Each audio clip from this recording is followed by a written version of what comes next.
ইসলামী শরীয়তে বড় ভাইয়ের প্রতি আদব ও সম্মানের খুব গুরুত্ব দেওয়া হয়েছে।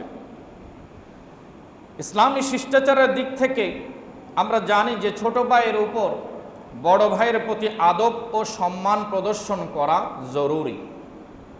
এবং রাসূল করিম সাল্লাল্লাহু আলাইহি ওয়াসাল্লামের হাদিস শুআবুল ঈমানের ৭৫৫৩ নম্বর হাদিস, আল্লাহর হাবিব ইরশাদ করেছেন, হাক্কু কাবীরুল ইখওয়াতি আলা সগীরিহিম হাক্কুল ওয়ালিদি আলা ওয়ালাদিহি। আল্লাহর হাবিব বলেছেন, পিতার সম্মান করা, পিতার জন্য সন্তানের উপরে যে হক রয়েছে, অনুরূপ বড় ভাইয়ের ছোট ভাইয়ের উপরে সেরূপ হক রয়েছে।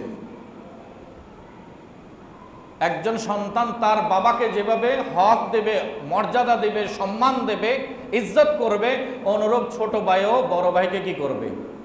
সম্মান করবে। এটা ইসলামের আইন।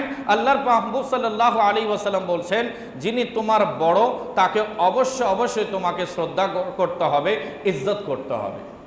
আজ পারিবারিকভাবে আমরা বড় ভাই, মেঝো ভাই, সেজো ভাই, ছোট ভাই এভাবে করে অনেক ভাইয়ের অবস্থান, কিন্তু পারিবারিক দৃষ্টি যদি আমরা দেখি, নতুন প্রজন্ম আমাদের সন্তানেরা কি শিখছে, এমন অনেক দুঃখজনক দৃশ্য আমাদের চোখে পড়ে যে ছোট বয়সে শিশুরা জানতে পারে যে তার সবচাইতে বড় শত্রু হচ্ছে তার বড় চাচাজানের পরিবার।